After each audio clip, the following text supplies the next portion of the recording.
Hello students, मैं हूं RG. और कैसे हो आप सब? आई होप, आशा करता हूं कि आप सभी अच्छे होंगे। और आज की वीडियो में आपके लिए लेकर आया हूं आगे की 10th क्लास के लिए। आगे के टॉपिक को कंटिन्यू करते हैं। और डिस्प्लेसमेंट रिएक्शन जो लास्ट वीडियो में हमने पढ़ा था, तो आगे डबल डिस्प्लेसमेंट और भी आगे ऑक्सीडेशन रिडक्शन जो रिमेनिंग रह गए थे, तो उनको भी आज की वीडियो में क्लियर करेंगे। ठीक है, तो चलते हैं इस वीडियो के साथ और बढ़ते हैं। और ज्यादा से ज्यादा आपको वीडियो अच्छा लगे तो सब्सक्राइब जरूर करें, लाइक करें और शेयर करें। शॉर्ट क्वेश्चंस भी मैं इसमें डालूंगा, तो आप कोई भी अपनी क्वेरी हो तो उसमें आप नीचे कमेंट बॉक्स में कमेंट कर सकते हैं, क्वेश्चन लिख सकते हैं, आपको क्विक सॉल्यूशन मिलेगा। और मेरी आईडी है राहुल गुप्ता, ठीक है, @10083। सब्सक्राइब करिए और चलिए आरजी सर के साथ बने रहिए और हम चलते हैं। तो लास्ट में हमने डिस्प्लेसमेंट रिएक्शन को पढ़ा था। डिस्प्लेसमेंट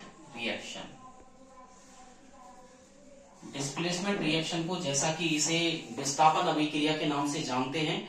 और विस्थापन का मैंने एग्जांपल भी दिया था कि जब कोई हैवी एलिमेंट आ जाता है किसी सॉल्यूशन में, आपने किसी हैवी मेटल्स को डाल दिया, तो वो जो लो रिएक्टिव मेटल्स को है उस सॉल्यूशन में डिस्प्लेस कर देता है, उसकी जगह से हटा देता है। तो उसकी जगह से हटा देना डिस्प्लेसमेंट रिएक्शन कहलाता है।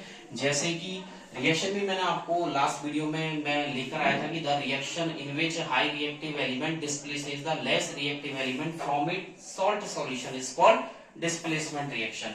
और एग्जांपल भी मैंने दिया था आपको, Fe plus CuSO4 sign of arrow, FeSO4 plus Cu।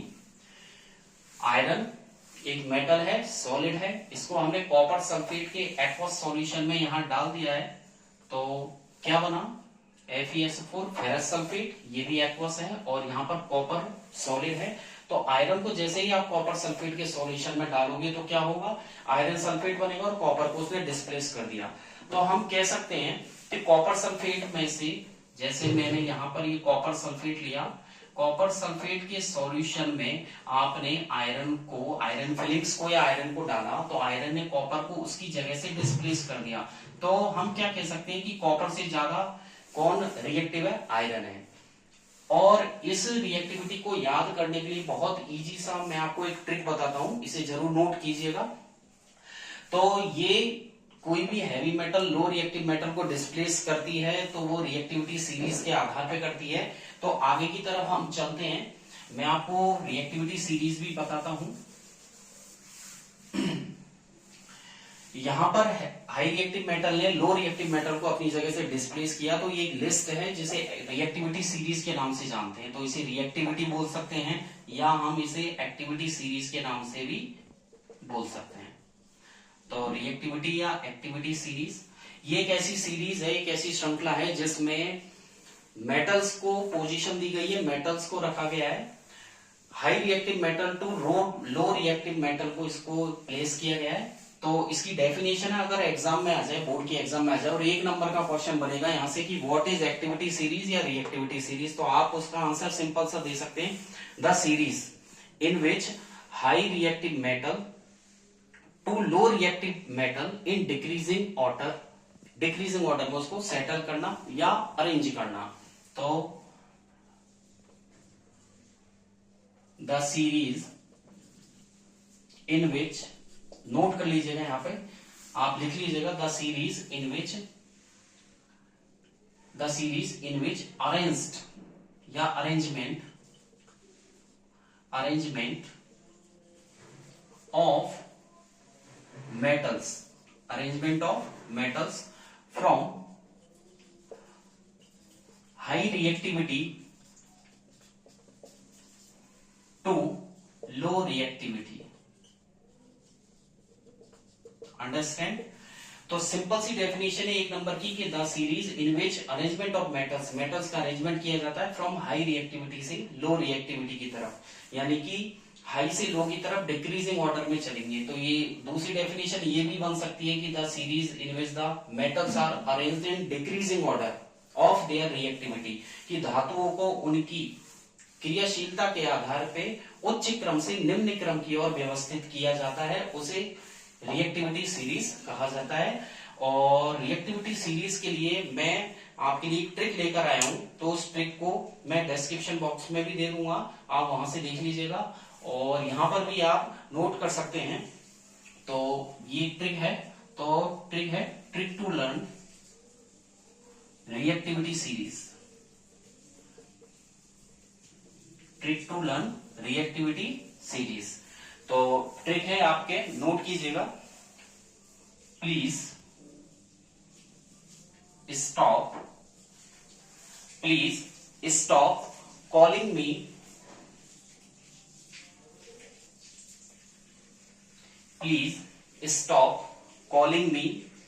A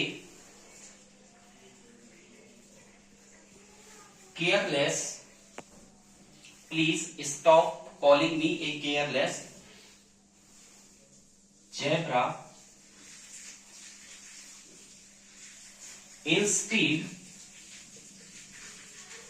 zebra. Instead try learning how. बहुत इजी सी ट्रिक है, आप 2-3 बार इसको रिपीट करेंगे तो आपको अच्छे से याद हो जाएगी। Please stop calling me a careless zebra, instead try, instead के बाद यहां पर नो लगा दीजिएगा, instead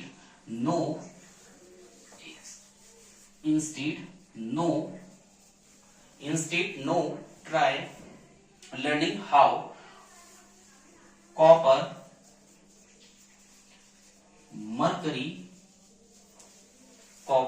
mercury silver gold and platinum, तो एक बार ट्रिक को रिपीट कीजिएगा।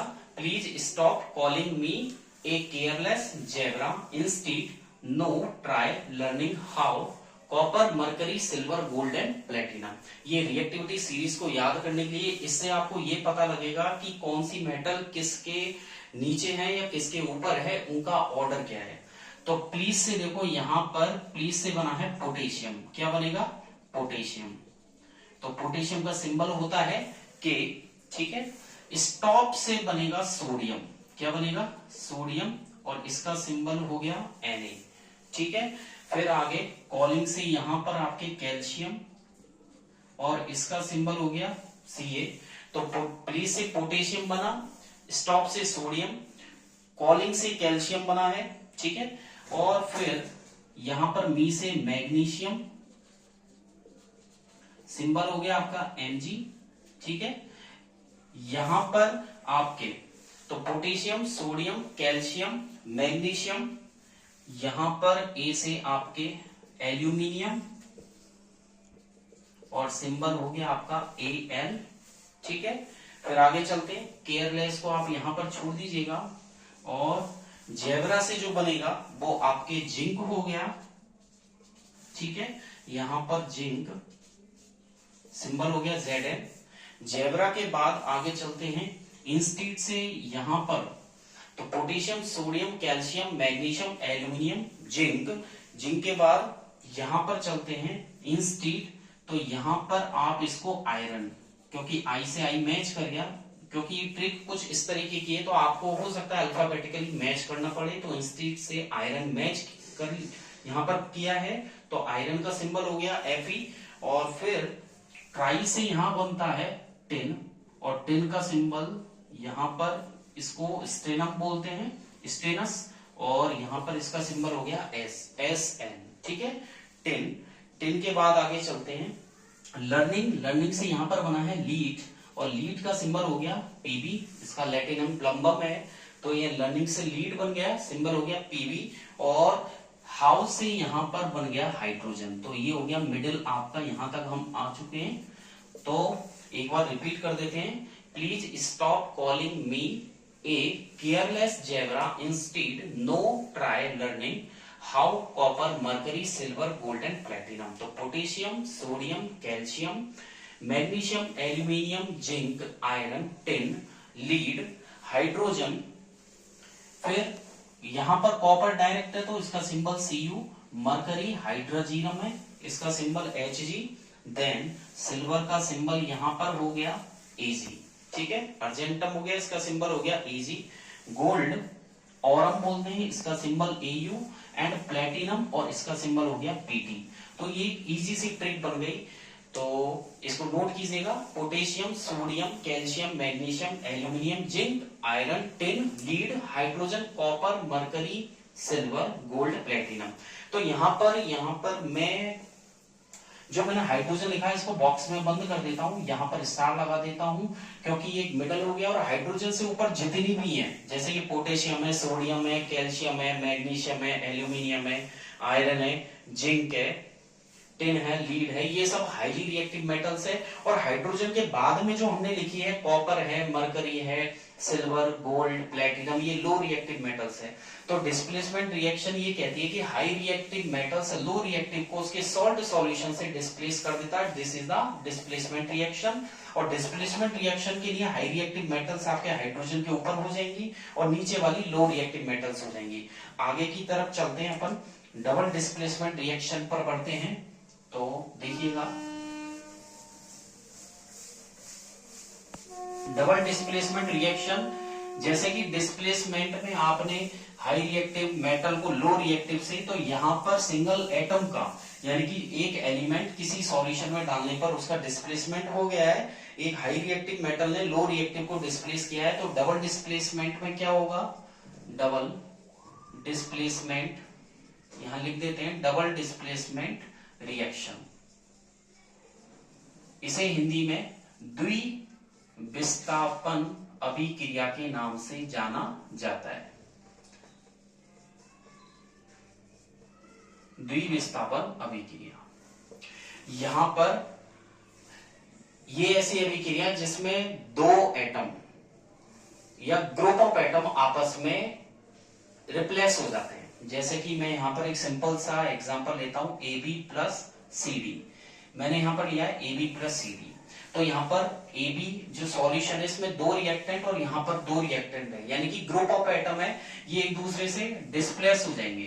तो डिस्प्लेस होने के बाद जो प्रोडक्ट बना है, यहाँ पर एक तो बनेगा AD प्लस एक बनेगा CB। ठीक है, तो AD प्लस CB, तो दो रिएक्टेंट या the reaction in which group of atoms are displaced, or interchanged, or exchanged with each other, then form two new products. दो नए प्रोडक्ट्स तो बनेंगे, लेकिन जो रिएक्टेंट है उनके आपस में इंटरचेंज से बने हैं। तो जैसे कि यहां पर सिंपल सा एग्जांपल ले सकते हैं अपन, मैं यहां पर डेफिनेशन लिख देता हूं, द रिएक्शन, पहले डेफिनेशन लिख देता हूं, the reaction in which atoms, the reaction in which atoms और group of atoms, the reaction in which atoms or group of atoms are displaced to each other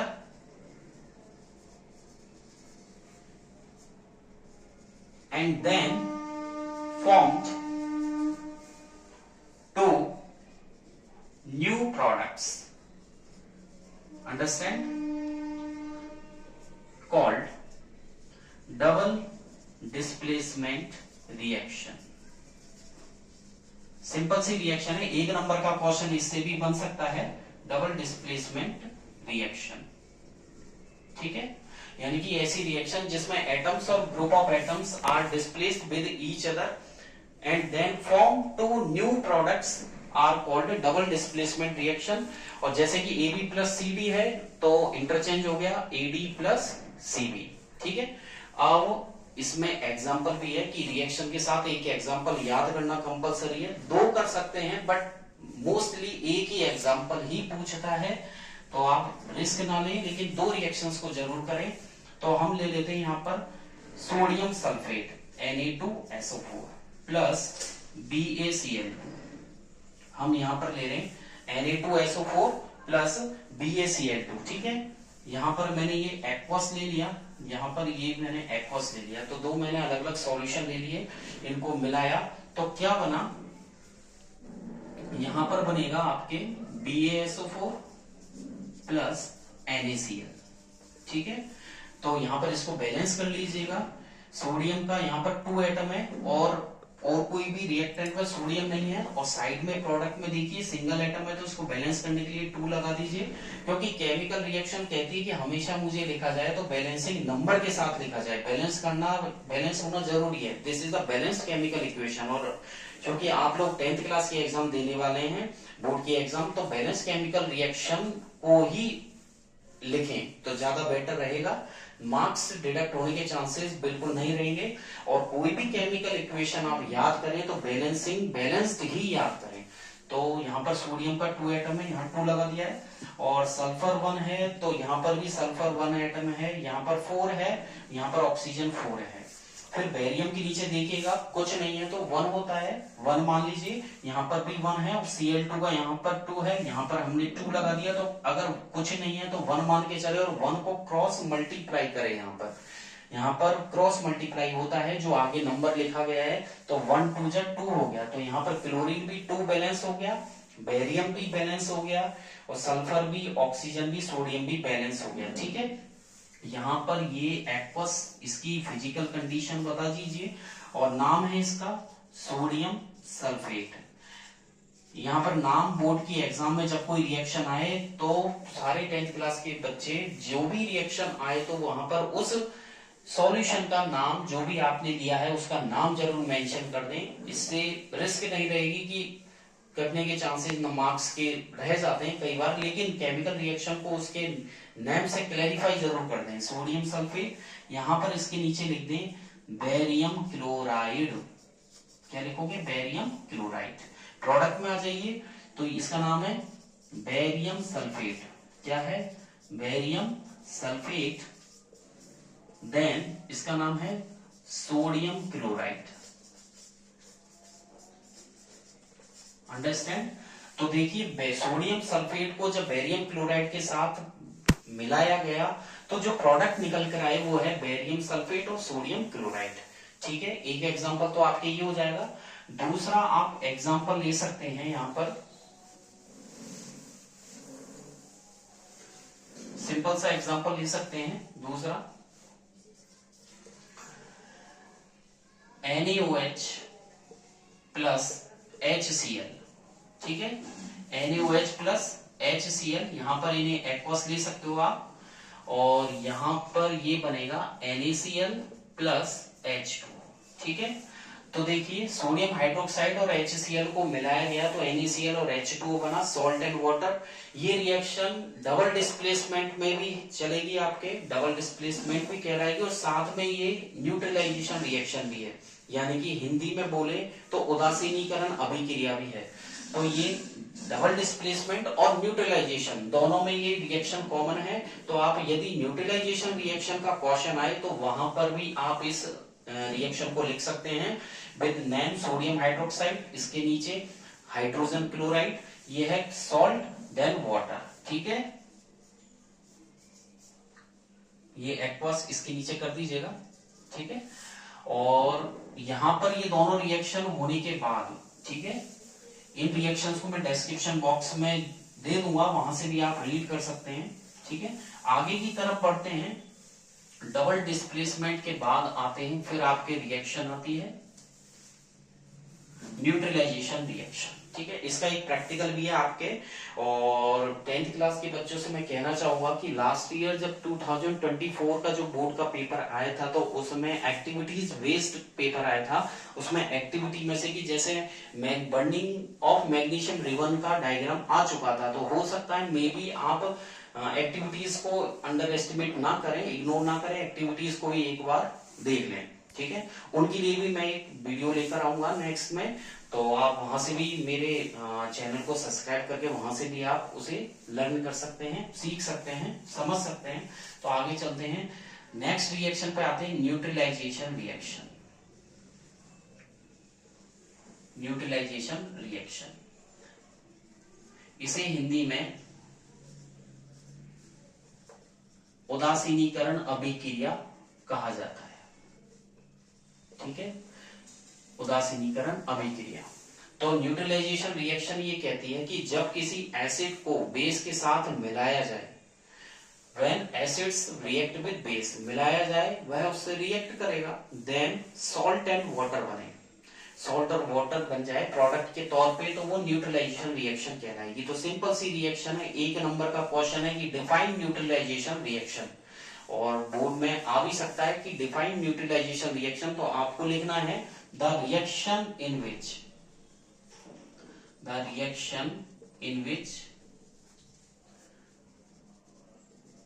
acids and bases are reacted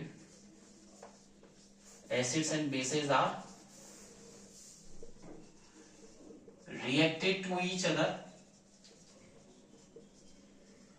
then form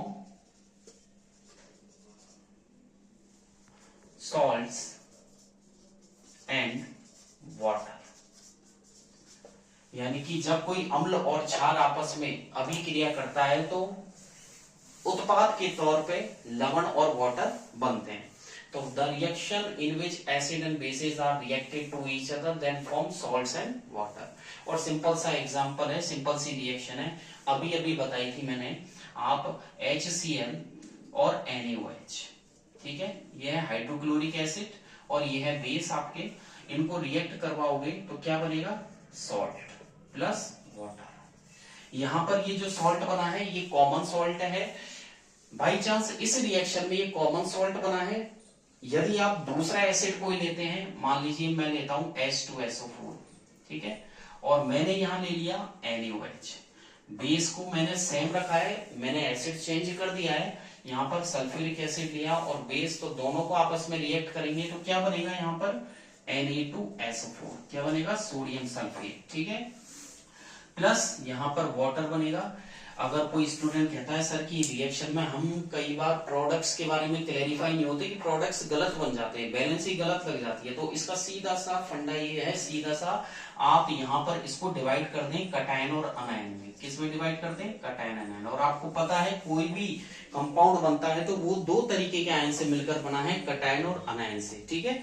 तो यहाँ पर ये cation है और यहाँ पर इसको भी चेंज कर दें, कटायन एंड अनायन में से कन्वर्ट कर दें, दोनों को डिवाइडेशन कर दें, डी एसोसिएशन कर दें इनका। तो H2SO4 में कटायन आपके निकल के आया H+1 और यहाँ पर अनायन आया सल्फेट SO4-2।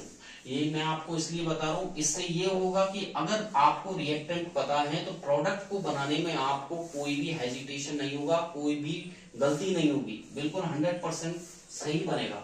और यहाँ पर कटायन Na+ इसमें और अनायन OH-1। तो अब आपको ये करना है कि जो कटायन है H+ वो दूसरे जो सॉल्यूशन है उसके अनायन से अटैच करना है आपको, और यहाँ पर सोडियम हाइड्रोक्साइड का जो कटायन है सोडियम, वो आपको सल्फेट के अनायन से अटैच करना है। तो दोनों को कंबाइन करना है, तो इसको इससे मिलाएंगे तो क्या बनेगा, Na2SO4 सिंपल सा और प्लस H2, ठीक है। सिंपल है, बहुत सिंपल से एग्जांपल है, इनको कर लीजिएगा। आज की वीडियो में इतना ही। और मेरी आईडी जैसे कि यहाँ लिखी हुई है RG sir ocean of science, ठीक है, राहुल गुप्ता _10083। तो कैसी लगी आपको वीडियो, जरूर इसे देखिएगा, नोट कीजिएगा, कोई भी डाउट हो, क्वेरी हो, यू कैन इजीली आस्क, ठीक है। नेक्स्ट वीडियो में हम इसके आगे के कॉन्सेप्ट्स लेकर आएंगे, ठीक है। और बने रहिए मेरे चैनल के साथ और लाइक करिए, ज्यादा से ज्यादा सब्सक्राइब करिए। Thank you, bye bye.